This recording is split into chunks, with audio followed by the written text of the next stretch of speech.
Hello, Africa. Welcome to ETV Ghana's African Women's Voices Show. This is the show that tackles issues pertaining to women as they contribute to national development. I am beaming with smiles because someone I really admire is seated right next to me. And we're going to have a very wonderful conversation. So draw close to your TV set, or if you have your phone, laptops, or whatever it is you're using to watch me, please get closer because this is going to be a fun ride, okay? All right, I'd like to acknowledge all the sponsors that make it possible for us to have this show. First on the list today is actually the one who has adorned me like this, Afariwa Styles. Afariwa, thank you so much. I look so lovely in my kente and in my beads, all the accessories. Thank you so much. I got all the admiration, and even I got it from this very special person I'm going to introduce to you very soon. If you want to have something like this, or even better, I need you to call Afariwa Styles. Her number is right now at the base of your screen. You can locate her physically also at Osu or along the Teshinongwa Road at the container bus stop along Rasta Road. You can also find her on Facebook and Instagram at afariwa.styles. Into contemporary ladies and gents outfits that are already made. So what you need to do is get in there, find what fits and works, and then you move on with it. If you also have got fabric and you want her to put it together for you, she can also take care of that as well. She's gotten gift vouchers that you can purchase for your friends and loved ones to be able to pick exactly what they need to get from her shop. Chana Shetor is Ghana's #1 pepper sauce. If you've not tried it, I encourage you to try it because the first time I did, I haven't stopped. Her number is right now at the base of your screen, and the bottle is really presentable.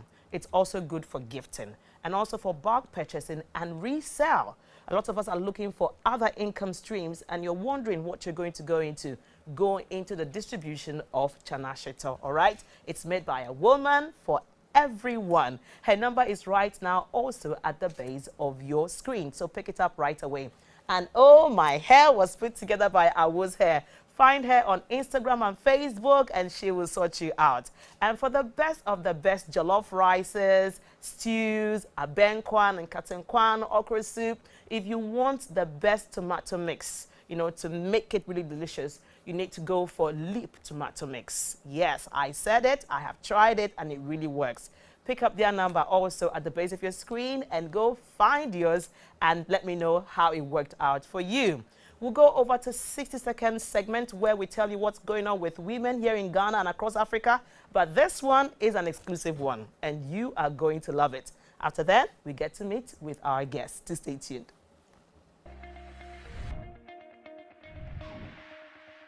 Nana Konadu Agyeman-Rawlings, a former First Lady of Ghana, has expressed her deepest condolences to King Charles III over the death of his mother, Queen Elizabeth II.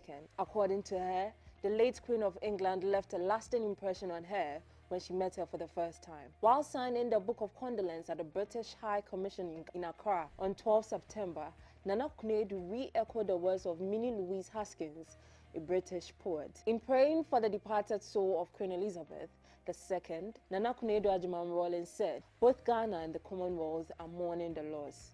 The former First Lady, Nana Konadu Agyeman-Rawlings, has been honored by the Ghana Police Service for her contributions to women policing in Ghana. Mrs. Rawlings' contributions brought about reforms in the service, resulting in females who hitherto ended their rank at Assistant Commissioner of Police, ACP, being promoted further to Commissioner just like their male counterparts. Her instrumentality also led to female policewomen attending United Nations missions in other countries, which is being witnessed in other jurisdictions. Women policing was made up of 12 women during its inception in 1952. Currently, there are 12,454 women in the service, constituting about 29% of the total strength of the Ghana Police Service. Our guest tonight on African Women's Voices show is Ghana's former First Lady, political, women and children's advocate, Nana Konadu Agyeman-Rawlings.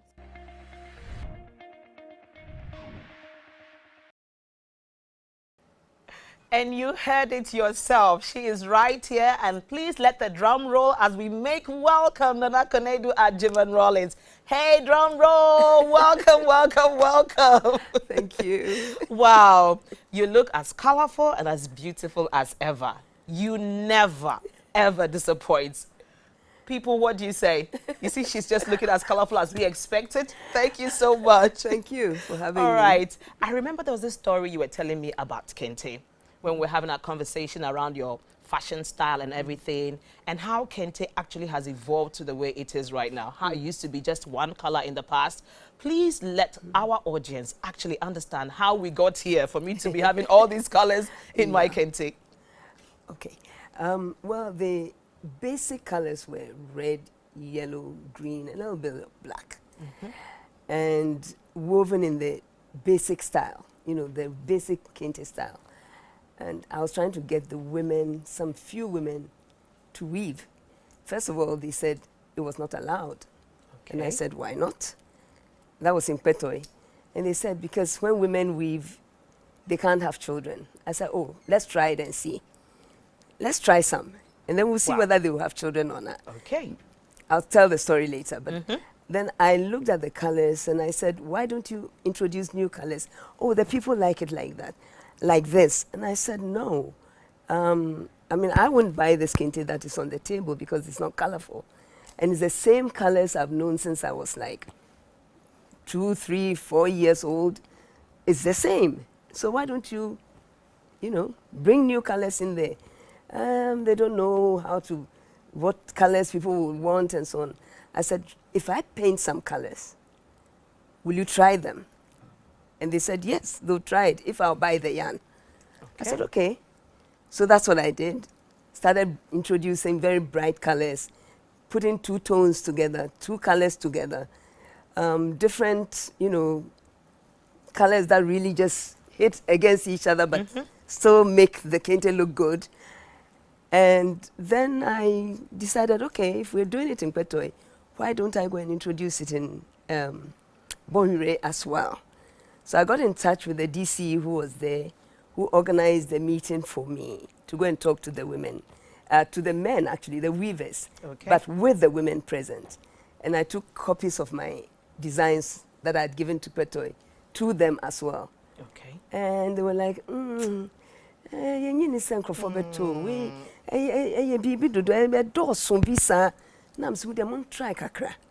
try 1 or 2 and let's see if they start buying it, then you improve on it. And I'll continue bringing you colors, combination of colors, purple with yellow and, you know, this and that, orange, just different colors, turquoise. And they were like, they were not very happy. But slowly, I told them, if you make it, I'll buy it off you. So I was giving those Kentes as gifts to people to wear it. I would wear it myself, but if we're going on a state visit, I'll take it as a gift, you know, outside. And those outside loved it. So I was like, wow, why would we not love it? We will also love it. You know, so I started giving it as gifts also in Ghana. And well, today that's it's a new, come we are here. Thanks to you. Thank you so much for not giving up. Even when they wanted to tell you that, oh, it's not going to work and all of that, you still kept said nobody doing will buy it. And today, all of us are buying color blocked Kente. Know. You know, and you know what the interesting thing here is? Color blocking is something that started just recently for us. We are now happy with color blocking, but she, as a style icon, already thought about color blocking so many years ago, and we are enjoying it right now. We'll go for a quick commercial break. When we return, we'll like to find out from Mrs. Rawlings exactly how this journey of being a fashion icon has been for her. I want to believe there's been a lot of challenges, but she scaled through them, and we want to hear it. So do not go away. We will be right back.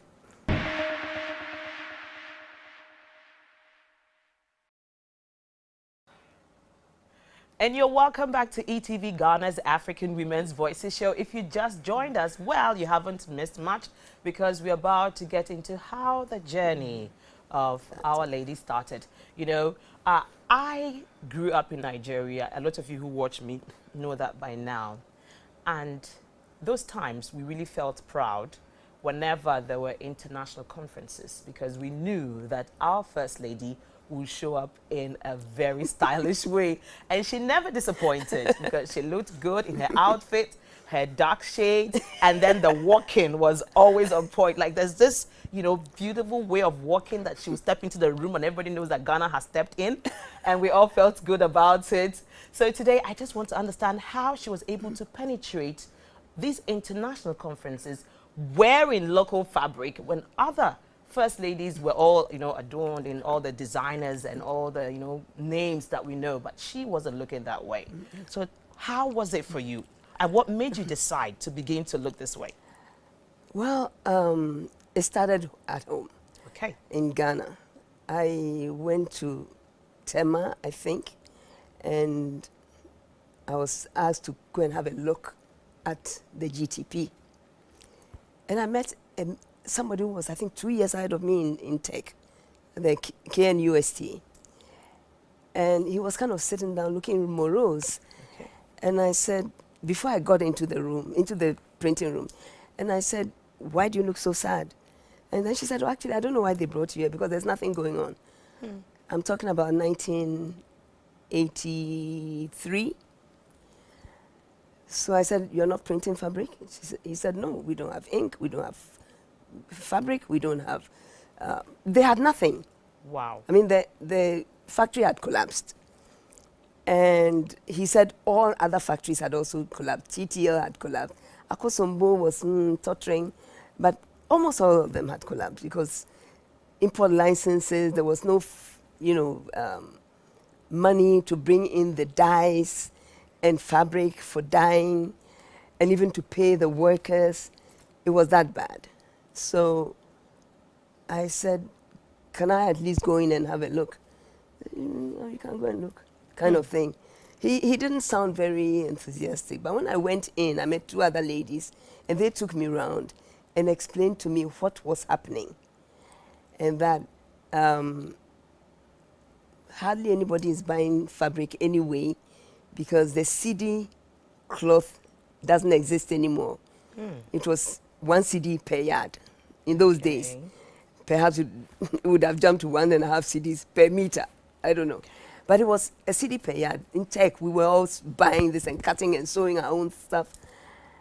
So as I went round, I said to myself, perhaps, and then I think the ladies told me, almost all the educated people don't wear the local fabric.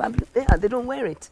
They wear the designers. Yeah, so it's not helping their markets, and yeah, so I took my own decision that I'm going to start wearing fabric cloth. Now it meant that I should own the cloth before I can wear it, right? And I didn't have it, so I went to my mom, and I said I wanted some fabric. I wanted to start wearing cloth to functions. Then she said, "Oh, that's a very good idea." Wow. Yeah, she said it was a good idea because these days, these days nobody puts on cloth anymore, except those who are in the markets and so on. And so it would be good if you would start it again, because Namoko used to do it for functions. You wear a kente, but most people don't. They wear dresses. And I said, well, I want to do that. So she gave me, I think, 2 or 3 half pieces. And then I sent them for sewing. And I had a function, and I, put on one. I'm fast forwarding.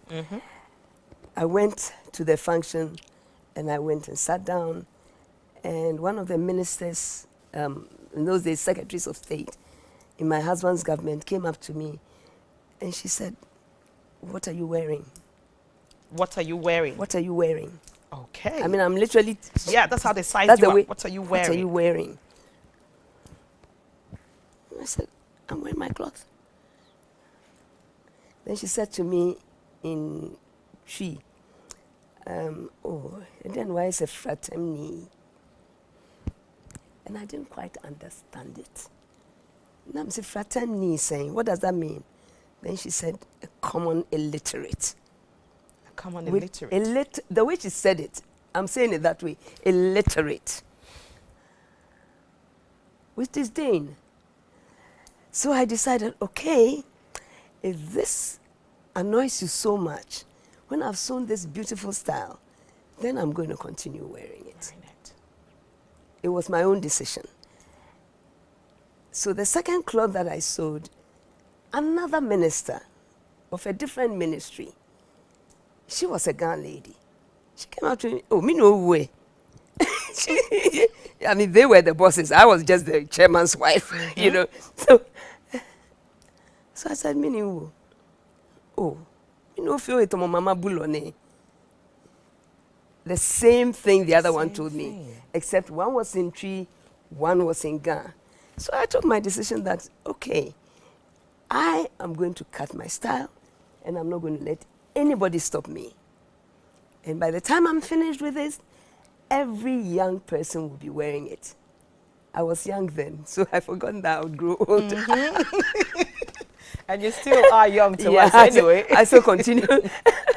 So I did that. And in the course of travel, you know, I had to go for some First Ladies meetings, and Mrs. Mubrak invited us to Egypt to join other First Ladies for conferences and so on. And most of the First Ladies would look at me with a lot of disdain and walk away from me. It was okay for me because I knew who I was. You know, I have taken my decision and I've decided what I want to do. So I walked to Mrs. Bongo, who was closer to me in terms of friendship. And she asked me, Nana, pourquoi? I said, pourquoi? Why? Pourquoi qui? What? I said, and then I said, I like it. Yeah. No. I said, no, I'm going to wear it every day. I'll wear it. Whoa. They were laughing at me. And they thought it was because I couldn't afford designer wear. They were wearing Dior's and you know, Chanel. the Dior, Chanel, everything that you can name from Paris.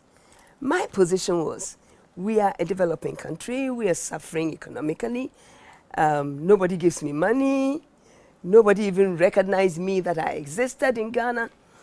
Once in a while they'll see me at a function. Where am I going to find the money to do all these things? Number one. But number two, and most importantly, I wanted to help GTP. Yeah. I thought it was such a shame because I had worked there in my second year in tech. You know, they send you out to go and work so you gain experience in different factories and institutions and so on. And it was a booming company. So I felt very sad that it had been reduced to workers sitting down and feeling, you know, dejected and not quite happy. And so I took my decision. But one other thing is that I didn't even have the money to go and look for designer stuff. Yeah. That was the fact. But it wasn't something that worried me because I don't come from a family that I have never worn designer stuff. My parents would travel and bring all of us things, you know, Chanel and this and that, all of us, and we were kids. Yeah. So it didn't really matter to me. I just thought, I want to change this mentality of fraternity that they were telling me, Yeah. Mama Bulo. I said, no, it's not right. So then I really went into it like this, started designing my own clothes. And you damned all the consequences. Yes, and people damned the staring at you, you Yes. just didn't care. Yeah. You had to do whatever it took to be able to get GTB to get back on its Yes. feet. Yes. Wow. I got the chance to travel to, I think, China. On my way, we passed Netherlands. But the flight from, I think KLM was those days coming twice a week or once or something, I can't remember. So we had to wait for about 3 or 4 days. And I asked the ambassador, can I go and see the factory that makes the wax prints? And so he arranged for me to be there. And they received me and gave me 10 half pieces of cloth. Wow. It was like getting a ton of gold. Oh. And then I asked them, why have you abandoned GTP? And then they said, well, Ghana doesn't have money and we can't transfer money. And so I said, it's not always that when your mother doesn't give you money, you abandon your mother, your parents. You stay with them because they fed you before. So it would be good if you come back and come and see what you can do with GTP. You know, I think you should come back. And they looked at me. He said, you're the first one to tell us this. Yeah. We're going to try and come back. And they did. Wow. And they did. And here we are today. I mean, just because she refused to listen to what people were telling her, she's been able to revive a brand or a company that actually collapsed and was able to invite investors to come look at GTP again. And today we are all wearing the wax and feeling good about it. Did you ever know that there was a time like that? Well, African Women's Voices show is here to let you really understand the story around some aspects of Ghana's fashion. And there's no way we can talk about local fabrics and wear Ghana and everything without mentioning Mrs. Rawlings. A big thanks to you. We'll go for another quick commercial break. When we return, we get to ask her thoughts around gender equality, and what she has to say to Africans is something we've been battling with. Let's hear what a stateswoman has got to say about that. Do not go away.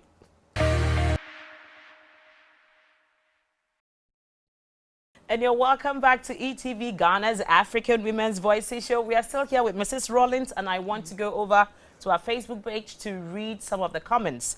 I am on my page right now, and I see Michael Peters. He says, greatness. JJ Kofi says, go you, mommy, go you. Okay, you're giving her the stars. Thank you. Evangelist Samuel Ankoma says, wow, keep up the good works, mommy. Then Kenya B. Gariba Samuel says, chai, this is a super Wednesday. African Women's Voices is always bringing us the best. Thank you. Then I also see Araba Benewa. She said, the way I love this woman. And she's giving us all the emojis. Okay, Araba, she can hear you. Okay. Then I also see Niri Pascal. She says, tell her I love her charisma and style. Okay. They say they love your charisma and your style. Thank you. You know, I think they are looking at the fact that people tried to pull you down and you just refused. You kept doing it. Yeah. And here we are today. So it's a very good one. Let me still read some more comments. I see Theophilus Owusu. He says, welcome, Nana Konadu Agyeman-Rawlings, and he's celebrating your arrival. Princess Irajwa says, you both look stunning. Mrs. Rawlings is truly a fashion icon. Oh, gosh, I am so happy you're saying this, because you know what? I said it to her and she was like, I don't even know.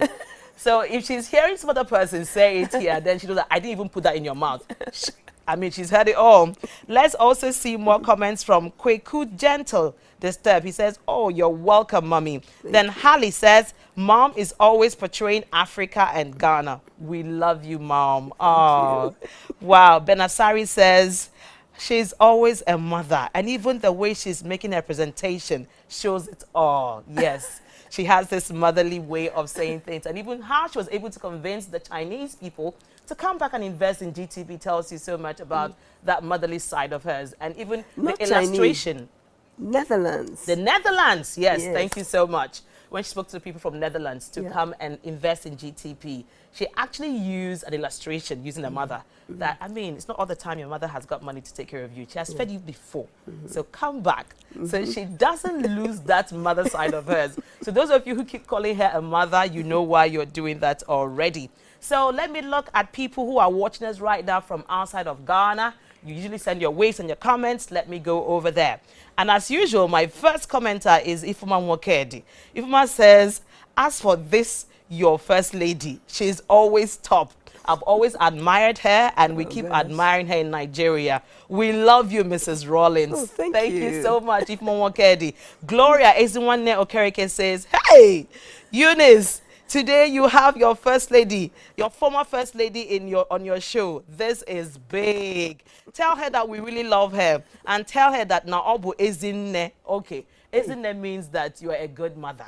Oh, so it's a title they give to people who are always motherly and loving.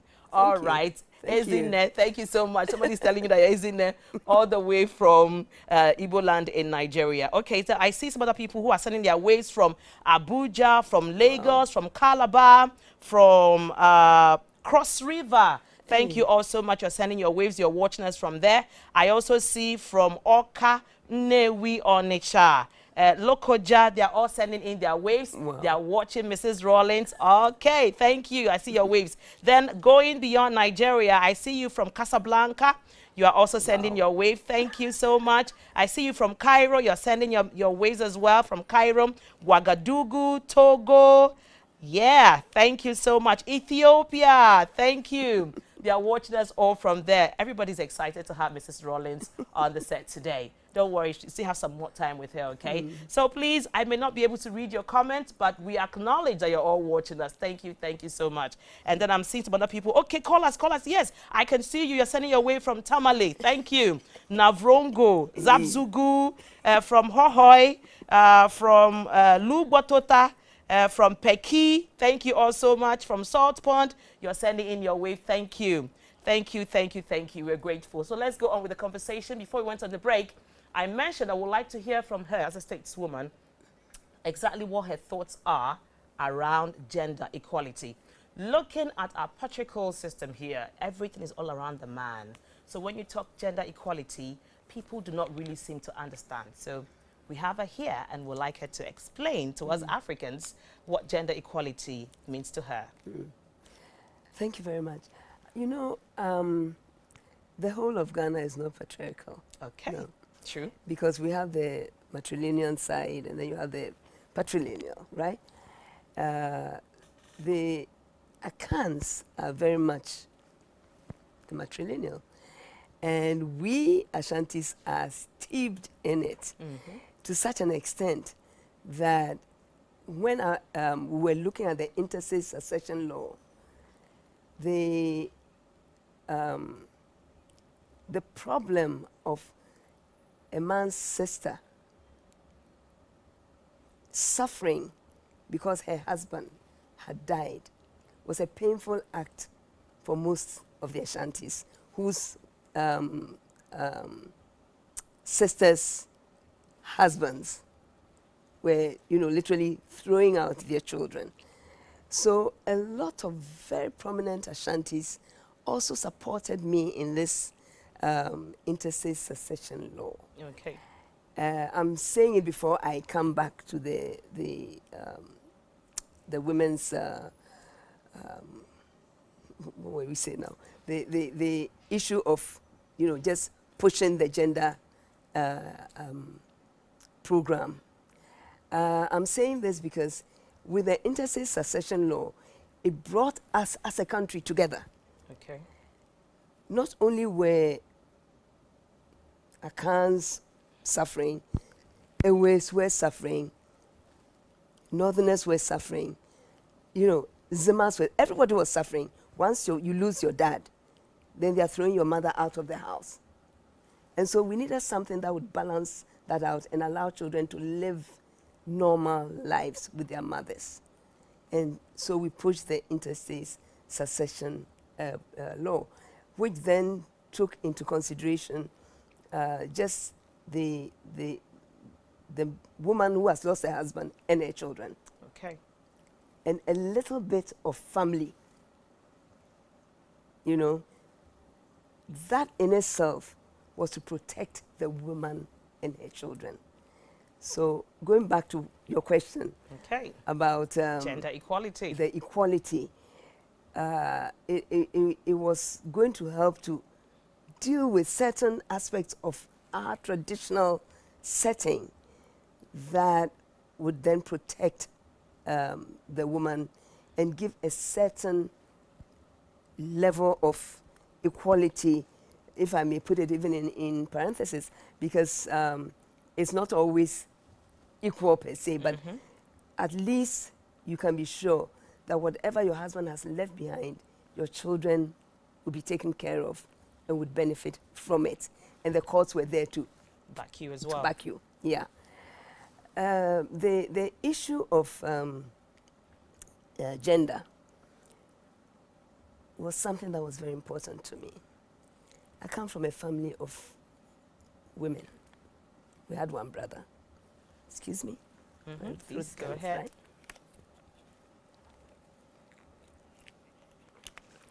Right? we were 6 girls and 1 boy.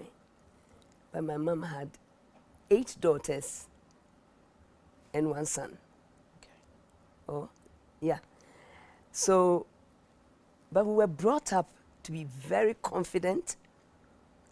My father was permanently telling us what a man can do, a woman can do equally. He had very strong sisters. My dad had 58 brothers and sisters. Wow, that's a lot. My grandfather's children. My grandfather had like 25 brothers and sisters. So you can imagine our family. Ah, it's Huge. huge. It's really big. And so my dad pumped this into us, that there's nothing that a woman cannot achieve. Nothing, absolutely nothing. So whatever you do, keep that at the back of your mind, that what your father can do, you can do and maybe do it even better, because of the way a woman plans her itinerary, plans her program. She will do it better than, with due deference to the men who are listening, but better than how a man would do it. And because of my father pushing us in that respect and in that aspect, we all grew up to be very confident. We're very confident. Oh, it shows. Because I talked about how you walk into a place and everybody's like, okay, she just arrived. and, you know, it didn't matter the level of your education, even though he pushed all of us to go through the university and try to get our masters and do whatever you want to do. But the bottom line is, you must stand on your feet and be successful.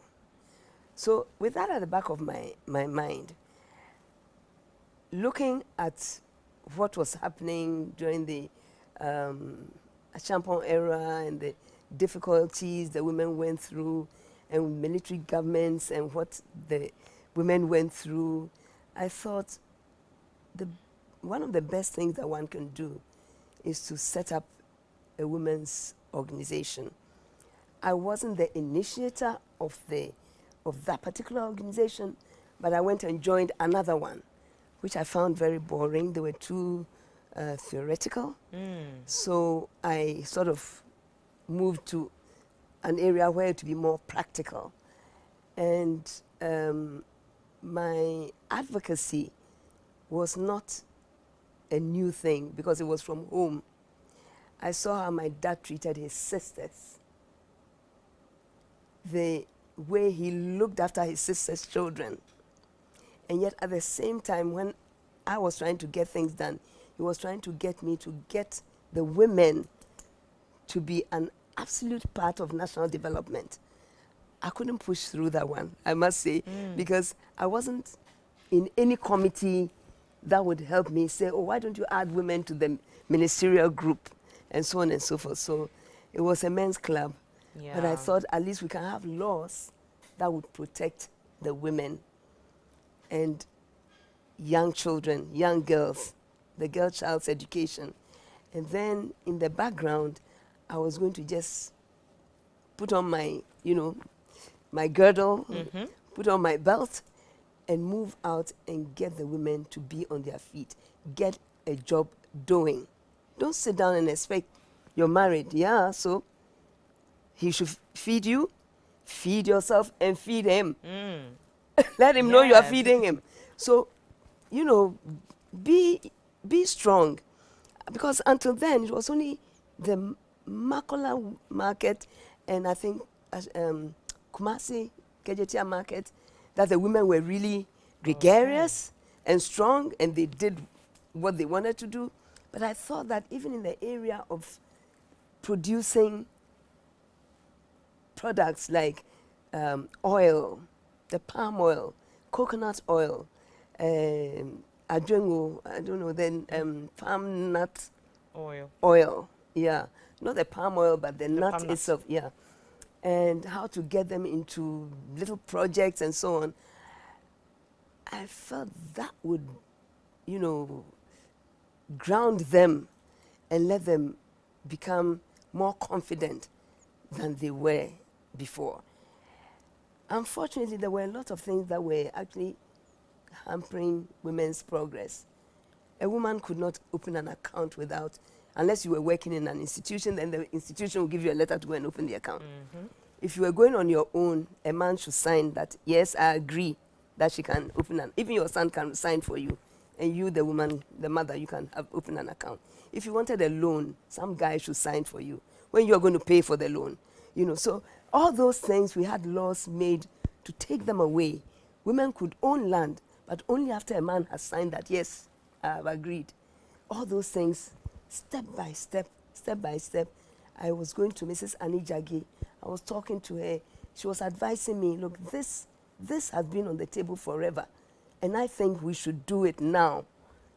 But I will write it for you. Go and present it to your husband and let them pass it as a law. And then you go around and propagate it. So I was working very, very closely with this very, very dynamic lady here, who was also a family member from my husband's side. And she advised me in a lot of ways. If you take 2 steps and you see that you are being shoved, take 1 step back. Don't take 2 steps back. Just take 1 step back and stay there. Try and consolidate that position and move another step forward. So she encouraged me, and even though I must say that I myself, I'm tough as well, but a little. We all know that. Tell me about it. We all know. We are here because of your toughness anyway. So, you know, I listened to her, followed her advice, and it worked for me. And then got 2 gentlemen, one from Ashanti region and one from the Volta region. They were lawyers to be with me and guide me in what I was doing. But there were other women also with the group working and so on. But to get things done, I literally had to. And that's how we got here. I mean, Yeah. we've seen how women have gotten to the positions they've gotten to based on the form of empowerment they got, you know, years ago. And things keep changing because some people were resilient. And they said there has to be something around women. We have to find ways to make women contribute to national development. And that's what African Women's Voices is all about. We always want to amplify such efforts. That's why we have Mrs. Rawlings here today, because aside, you know, talking about local fabrics, and we mentioned her, when it comes to national development, she is also a force to reckon with in gathering women to ensure that they are better than the way they used to be. Yeah. A lot of women that passed through her, all passed through her, and there were changes in their lives. They were not the same. And that's how we want it to be, to always continue. So we go for our final commercial break. When we come back, we open the phone lines, and then you give your greetings to Mrs. Rawlings and say all the nice things you want to say to her before we wrap up. So we'll be right back.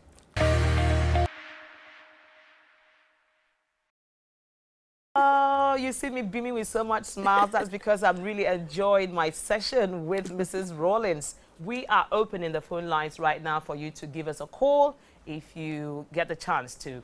It's usually jammed whenever we open the phone lines, but we hope you do get through and say all the nice things you've got to say to Mrs. Rawlings. But before she takes leave of us, we know her as a stateswoman, and I mean, when she speaks, it's an authority speaking. We would want her to, you know, speak to women who are watching us right now, who have always tried to break through barriers or break forth, but because they are being held back for reasons beyond them or for issues that they cannot control, they are not able to press forward. So please talk to women in Africa about resilience and how they need to continue to push to be able to get themselves into places and be part of national development. So that's your camera. You can talk to Africa. Well, let me just start by saying that nothing comes easy. During the PNDC days, they actually behaved as if I didn't exist. I existed, but they behaved like I didn't exist. Nobody was doing anything that would help me to move any project forward. And so I had to work under the radar because they felt that I didn't exist. So I made myself non-existent so that I could actually work on the project that I have envisaged with my team members, Miss Cynthia Nyama, Mrs. Obini. You know, it originally started with some others, but they all fell to the side because they went away with their boyfriends when there was a problem with the PNDC group that broke away. But those of us who remained behind, Miss Zakaria Ali, Miss Zakaria, she was called, she became Mrs. Zakaria Ali, you know, and Mrs. What was her name? The first commander's wife, she also came along and helped, and the police IGP's wife. So we formed a team, and some could go around with me, but some couldn't. Some just didn't have, I don't know whether I should call it courage or the strength to say that they wanted to go around the country. So we went around to try and get women involved in various projects. Already women are hardworking in Ghana, but their hard work is not recognized because it is not quantified. And sometimes blockages are put in front of them, and it makes it difficult for them to aspire to what they want to be or what they want to do. Now, my position in those days was, let's bring the project as close to your village as possible. While we start the project, we also start a school. We put the little toddlers in the school so you can do your project. And then when you close, you take your child and go home. By the time you've spent 2 years there, that child has also spent 2 years learning something. And then we made sure that we brought the local nurses to give them the vaccinations, the inoculations against all the 6 or 8 killer diseases. I can't remember anymore. I'm growing old now.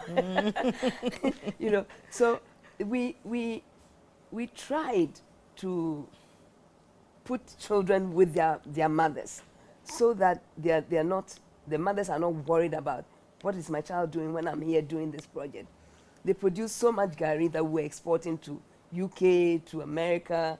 We're supplying the armed forces, and the monies were coming back to these women. These women then were improving their livelihoods. They were building houses. They were packaging their gari better for export, and a whole lot of other things. There were people who wanted to do pepper, you know, and they thought, they're not sure whether, I said, you can bottle it, put your name on it, simple as it may be, and let's see if we can market it. We did that for a number of people. Today, some of them are the biggest shito producers. They even forget that they need to bring me some shito. You know, so I'm pleading with you. Indeed, the women became very, they picked up from whatever they wanted to do to a certain level, a higher level. And there were some who were in textiles. There were some who were in other, you know, I cannot even enumerate everything. Those who were doing shea butter, those who were doing palm, what do they call it? The palm kernel. Soap. Palm kernel soap. Yeah, the palm kernel oil soap. Soap, yeah, which was very good for the skin in those days, because they gave me some to try. I didn't want to try it because I thought it would be strong. But they said, no, it's very good for the skin. And since I tried it, I always, yes, because the palm oil is very good for the skin. Now, the point I'm making is I only facilitated and pushed, and the women did the rest. Because they knew that they needed that money. They knew the money, they needed the money for themselves, for their children, for their families, for their household. I told them, why do you always sit down and let your husband buy you cloth every Christmas? Is that the only time you wear cloth? Buy your own cloth and buy one for him for Christmas. So that he sees that you have done something else, you know. And I must say that the support of the the chiefs and the queen mothers was paramount as well. Great. They always helped me. They would call, excuse me, call a meeting so that I could talk to everybody in the village and then tell the women that they could ask questions. Originally, they were afraid to speak. Some were like, well, they have to ask their husbands if they have the right to speak. But with time, the chiefs told them, you have the right to speak. And then when they started, we couldn't stop them from talking. Aww. It was really nice. Thank you so much for all you've said and shared with women across Africa. We will continue, and definitely this is not going to be the last time Mrs. Rawlings will be coming on the show. We would, from time to time, pay her a visit and then see how we can have her again on the show, because with all the comments I'm seeing barraging our Facebook page, obviously you've not had enough of her. You never will anyway. We're going to try to ensure that you get satisfied at some point, even though we know that she always has something new all the time. So please bear with us if we do not get to read your message. But I can't leave without reading this message from Delight. Delight says, good stories. I love the new discoveries. So it means that quite a number of people didn't know some of the things you revealed to us today. And we are happy that you shared them. Thank you so much. I also see Theophilus. Theophilus says, there's nothing a woman wants to do that she cannot do. Absolutely. Thank you, Mrs. Rawlings, for instilling this in our women. Thank you. Wow. And this is where we draw the curtain tonight on African Women's Voices Show. We want you to stick and stay with us and enjoy the rest of our interesting lineup for you. Bye-bye.